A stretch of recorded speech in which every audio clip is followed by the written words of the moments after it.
Welcome back to SnowRunner. So we're going to take the F-750 and we're going to go to the Institute map. So as we make our way there, I will continue my story from the previous episode.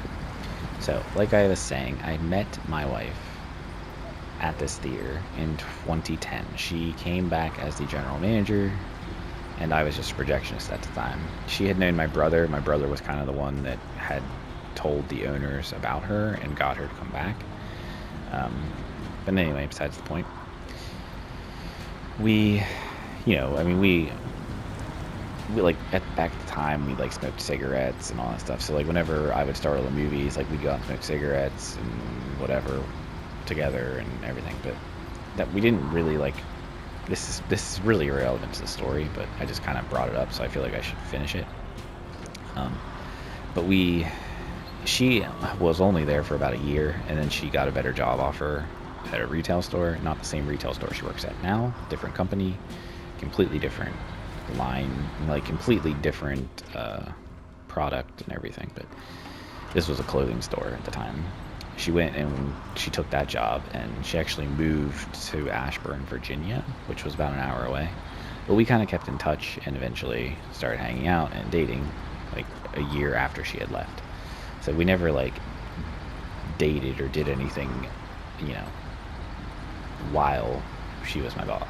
I always like to clarify that. But anyways, so my wife knew the owners pretty well whenever they had gotten it back, and we were talking one time and she was like, that's exactly what he always wanted. He always wanted the building.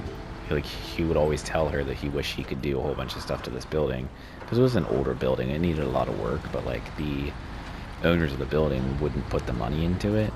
They would expected him to do it all, and he didn't want to do it because he didn't own the building. So like, why would he invest in something that he doesn't own? Which makes total sense. But anyway, he finally got the building and everything, and I had sent him an email because I'd known him for a long time, and I was like, hey, I would love to come back in a management role. Like, if there's an opening, like, please, contact me and let me know. I'd love to come back. And he responded and was like, yeah, absolutely. He's like, I'll forward this message on to this other guy,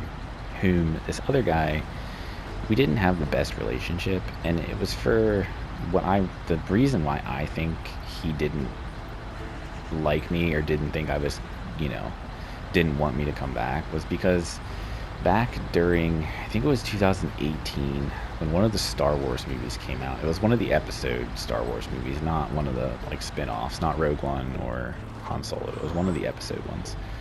I think it was episode 8 maybe.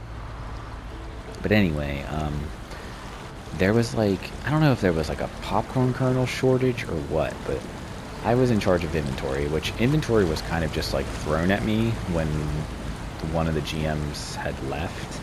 The GM that had become the GM after my now wife left. He left and moved to Florida, and he kind of just like was like, here, Adam, you do inventory. And at the time, I was like, I was an assistant manager, but I wasn't really paid very well for the job I was doing, and having to do inventory on top of it was just even more ridiculousness. But anyway, I had always ordered tons of kernels, like always. I would order like 50 plus bags of kernels a week, and they were like 50-pound bags, and like, believe it or not, we would go through almost all of them every week, and I was really good with it. Like, I would always order the right amount. I wouldn't over order, I wouldn't under order. But Star Wars, Star Wars is crazy. And I had ordered an absolute ton. Like, I swear to God. And I don't even think they gave us all that I ordered because I didn't have any or whatever. And usually if we would run out, we would go to like Sam's Club or like Costco and just buy bags of kernels there. But they didn't have any either. So like, we had run out of kernels, and like, there was nothing I could do. I couldn't get them anywhere. And the GM, well, we had the 2 GMs still at this time. The one was still relatively new because they brought her in after, because we always had 2 GMs ever since my wife at the time left. There was always 2 GMs, and we had the one guy that the newer company had fired that took over in 2019, and then the guy that left and moved to Florida. So when he left and moved to Florida, it was just the one guy that was fired, and they finally hired the female, which we all loved her. She was amazing, but she was still relatively new at this time, so she wasn't super pushy, but the guy was, and he was like texting me, and he was like, "What are you gonna do about this? We don't have colonels. Like, you need to do something about this." And I was like, it was like my day off kind of thing, Like, I wasn't at work. I wasn't supposed to be at work that day, and like I was an hourly employee. So like, why are you texting me on my day off? Like, I get it's my job to do inventory, but like, I'm not there, so you're gonna have to figure something out. And they made this whole big deal about it, like that I didn't care, and that it was, it wasn't my fault we were out of kernels, blah blah blah, all this stupid stuff. And like, I don't know, the guy just didn't. The COO was what his title was. He was like the chief operations officer. He didn't like me, and I'll straight up tell you what his name was. His name was Greg. So Greg didn't like me because of that. He wanted to fire me because of that, and the female GM fought for me. The male GM was just, he liked me, but he was a kind of like, he was always out to save his own neck. Like, he didn't care about anyone else really, and I think that's why he ended up getting fired, because he was just all about himself all the time. I don't know. I don't dislike the guy, but his leadership style was odd. But anyway, she fought for me hard, and I got put on this like probation period, and everyone thought it was bullshit, because it was bullshit.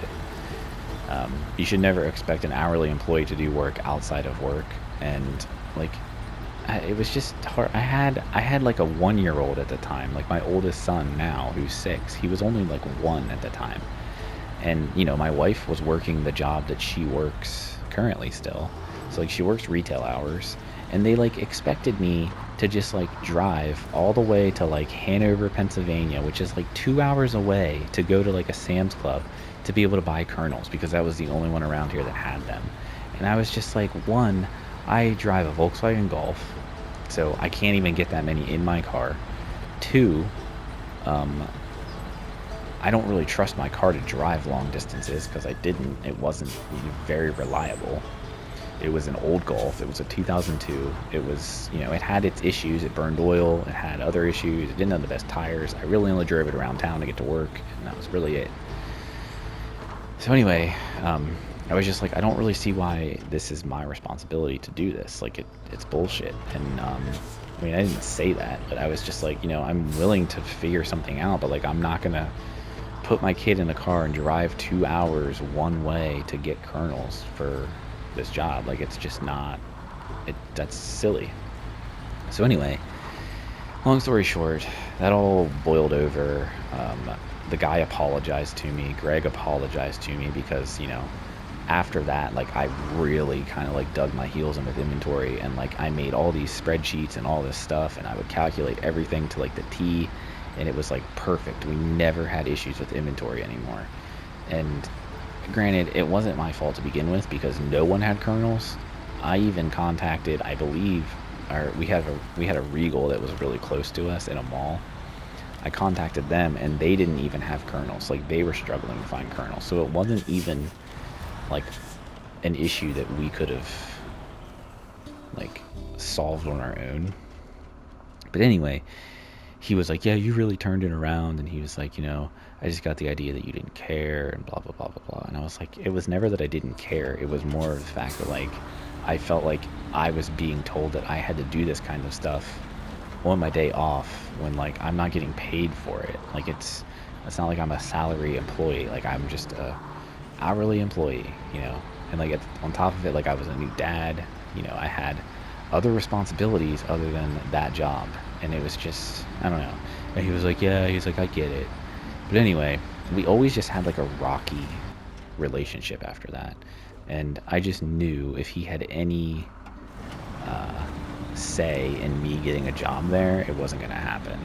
And they had recently opened a theater, because they started a whole new like franchise of a movie theater. Like, it's a whole new company, has a name and everything. And I'm not going to say it, because one, you probably would have never heard of it anyway, and two, I don't really want to pinpoint the location like that.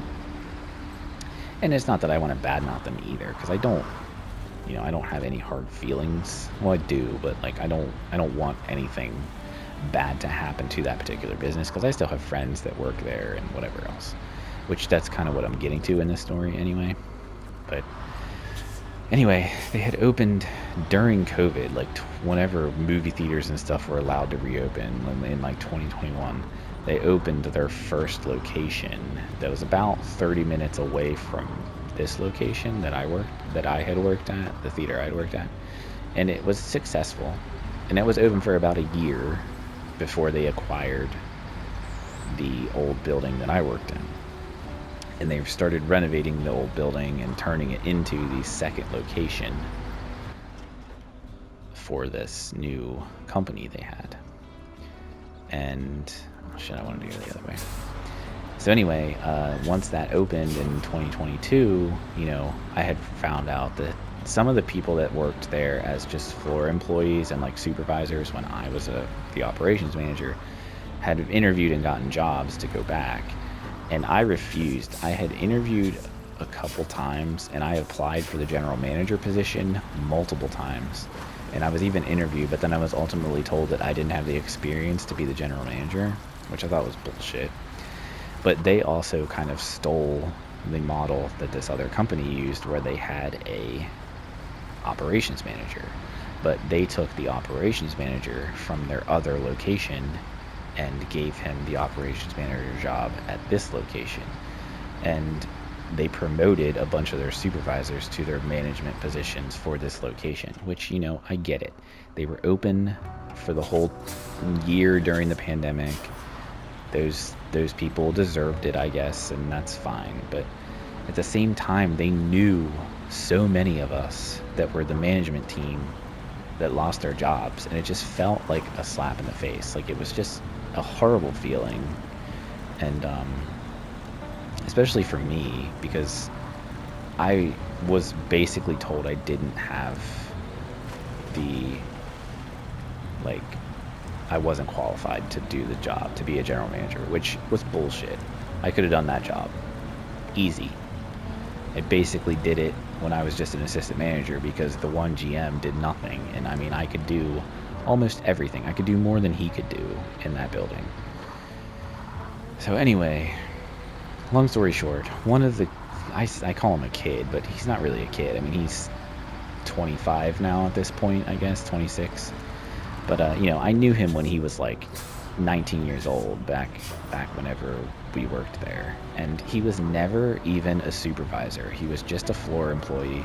And like, he's a really smart guy, like, really smart. I have nothing against him. I consider him a friend, whatever. He had gone back to work for the theater, and he actually became a supervisor like really quickly, which, that's to be expected. He should have been a supervisor when we were open before anyway. But he wasn't, because we had so many supervisors. It was kind of ridiculous. But anyway, their GM that they had hired, that was, a former Disney employee and blah, blah, blah, all this fucking stupid bullshit. He quit, like just up and quit one day and left. So they didn't have the GM for a while. Like the guy that was the GM of the first location they opened was kind of running it for a little while, because he kind of became like the area manager or whatever, because they hired a new GM for the first location, and he was running the second one. And then once they had gotten this guy from Disney, he was just kind of like the area manager, but then he started just doing it again because they didn't have a GM. So anyway, he did it for like the whole time, and then they were hiring GMs again, and I didn't even apply anymore, because I was just like, you know what, fuck you guys, like I don't care, I don't want to work for you, I'm over it. So anyway, this kid, again I say kid, but he apparently applied for it, and he is now the general manager, which I just think is hysterical. It was never about that I didn't have the experience. Greg just didn't like me and didn't want me to be there. So it is what it is, and I know that shit is just what happens in life, and I'm not, I'm done, like, I've been done dwelling on it and, like, you know, wondering why that kind of thing happened to me. And if you would ask literally anyone that I worked with in that theater at the time, even the GM that was kept, the female, she was pushing for me to be the GM too. She kept telling Greg, like, you need to hire Adam and have him be the GM. Like, he knows how to do it. He can do it. And he just wouldn't do it. Like, everyone would vouch for me. It was all him that just, he wouldn't do it. So, I mean, it is what it is. There's going to be people like that in your life, and they're going to basically make you feel like shit, and there's not a whole lot you can do about it. But just take it in stride and move on with your life. So, you know, I haven't seen the guy that is now the GM there. I mean, I'm in a Discord, like, with a bunch of those people from those days, but some of the new people are in that Discord, so I don't ever join it anymore. And I really haven't talked to him, but I would never, like, have any hard feelings towards him about it, and I would never, you know, I'd never tell him that I'm like, I was annoyed that he got it, and I was told I didn't have the experience and whatnot, but it is what it is. So that's the story, and hope you enjoyed it, but what am I doing here?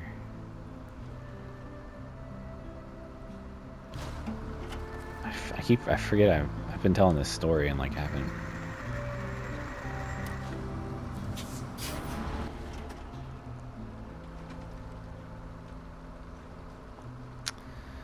I guess we gotta drive up that road. But yeah, so it's just, you know, life sucks, man. And I was pretty depressed for a long time about all of it, because I just felt like I was useless, and I had put so much time of my life in that building, and, like, you know, I have, like, it's a job that I have so much experience in, and it means absolutely nothing anywhere else. I mean, yeah, I have management experience, years of management experience, so, like, I could go somewhere else and be a manager, but, like, I don't want to do that anywhere else. Like, that, the movie theater industry was just an industry I enjoyed working in, and, like, being a manager in that industry was just, it was just a fun job. Like, that's bottom line. It was a job I enjoyed. I didn't get paid the best, but it was a fun job, and I really enjoyed it, and it was basically taken away from me because of a thing that was out of my control. And, you know, I'm not going to say COVID wasn't real, because it definitely is real, and I know, you know, I personally know people that died from it. There was a kid, well, he wasn't a kid, he was actually pretty old. He was like 10 years older than me in college. The college I went to is a technical college in Florida. I'm not really going to talk much about that, but anyway, this guy, he was like 10 years older than me at the time, so he was like, you know, 28, almost 30. He had a young kid that was just born when we were there, but he actually passed away from COVID, and it was really sad, because he was only, like, I guess, like 40-ish. He was young, and, you know, like, he left behind a wife and a son. Like, sad. But he would travel to Vegas all the time for, like, he did a lot of stuff for boxing. He ran audio for, like, boxing and MMA matches and stuff. So he would go to Vegas all the time, and he was always on airplanes. And I guess he got COVID, and he didn't make it. He was a bit of a bigger guy. I wouldn't say he was, like, out of shape or, like, you know, overweight, but he was a bigger guy. So he was, you know, I don't know.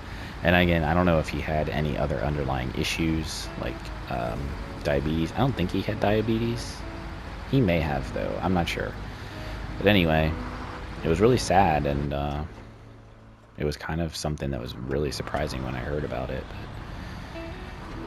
But yeah, so, you know, it sucks. Like, if COVID would have never happened, I probably would have still been at that theater, and none of this would have ever happened. It wouldn't have ever become what it is now. I mean, what it is now is great. It's, you know, it's the best the building's looked in years, and you know, I'm happy for them to have been able to do that. But it just felt like they really screwed us all over. So.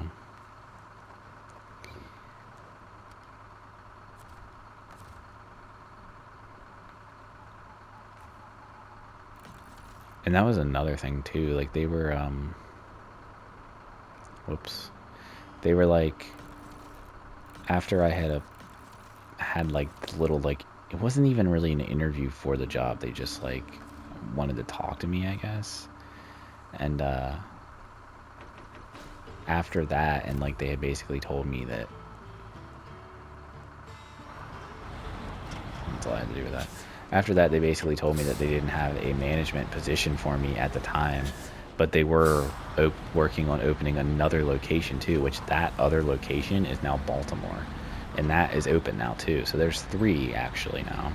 But like, I'm not driving to Baltimore. Like, that's ridiculous. Like, and they never even called me back after anyway, so it was never gonna happen. That was just like a formality. But anyway, yes.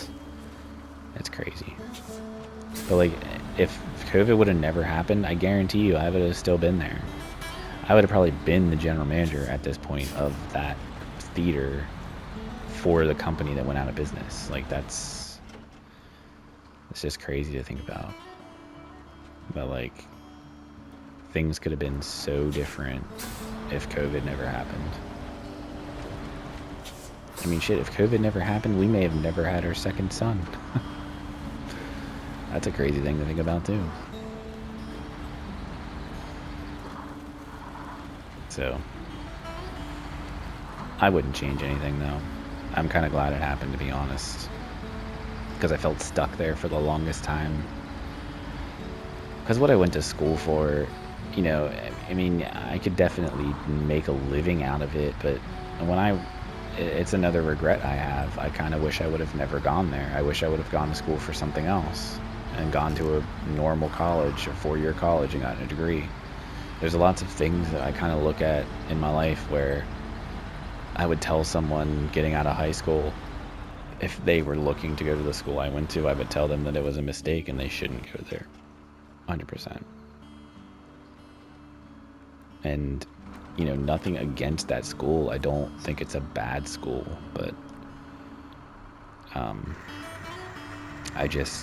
I have regrets.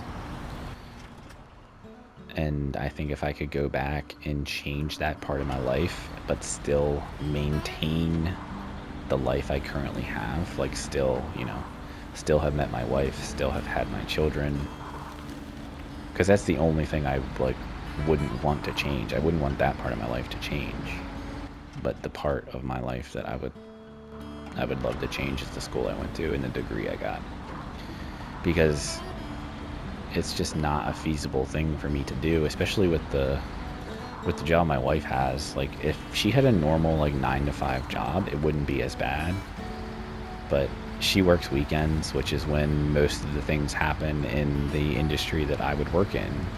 It's entertainment, so like, you know, those things primarily happen on the weekends. Like, just, it's tough. So like I said, that's what we're doing. That's what we're doing now. I'm basically a stay-at-home dad. I still do tech stuff, and I do it as much as I can, but it's not easy. I can't really work as many shows as I would like in the actual auditorium part of the theater, because, you know, if you know anything about that industry, you're there for 12 to 14 hours a day. You get in there early in the morning to do load-in, you set up the show, and then you're there for the show, which is usually at like 6, 7 o'clock at night. Show ends around, you know, 9, 10 o'clock. Then you have to tear it all down, load it out, so you don't leave until midnight. So like, they're long days, and it's, when you have kids, it's just hard. It's hard to be able to have people to watch your kids, and like, you know, it sucks. So I tend to work a lot of the events. There's a ballroom. There's a couple event spaces in this theater as well. There's a ballroom, and then there's another smaller type room that they call, well, it's just, there's a couple event spaces. So those typically happen at night, you know, like 5 o'clock, and then I get out of there like 10, 11, and they're super easy. Like, I really just kind of sit there and I don't really have to do anything, and I get paid for it. So it is kind of nice, but at the same time, it's, you know, kind of boring, but it makes me some money, so it's something to do every now and then. And I'm telling you what, children will make you go crazy, so it's nice to be able to get out and, you know, interact with other adults and whatever else for a little while.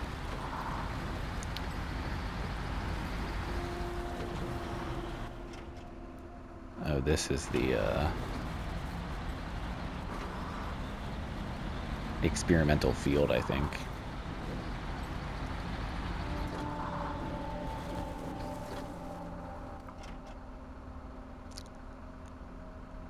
Yeah, it's the experimental field.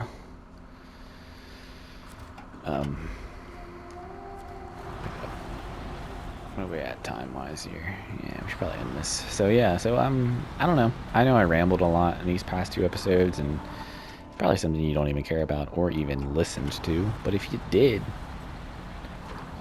let me know. Comment. Tell me if you had a really shitty experience with COVID and lost your job. Because I know there's more people out there than just me. There's probably people out there that have a very similar story to that I have. And if you do, I feel bad for you, because it sucked. It was tough for a long time. I struggled with it for a long time. And like, I'm not a depressed person. I've never been a depressed person, but I went through a period of depression where I felt like I was not good enough, and it was awful. So if you ever feel that way, you just know that there are people out there that care about you, and you aren't worthless, and you're definitely someone that can contribute something somewhere else in your life. And people that don't see value in, you know, past employees and whatever else, when especially when the business had closed down at no fault of those employees, and those employees were loved by the community and everything. Like, it was crazy. Like, everyone loved us. We were so, like, we were just a good team. And it just all came down to pretty much one guy just not liking me, basically, is what it was. So don't ever let someone tell you you're not good enough, because chances are you're a way better person than they are. So I'm gonna leave you with that. We'll come back in the next episode and finish off exploring this map, probably knock out some tasks and contracts, whatever else. But we're gonna end this one here. So I hope you enjoyed. Leave a like if you did, subscribe if you want to, and I'll catch you in the next episode. Have a good one.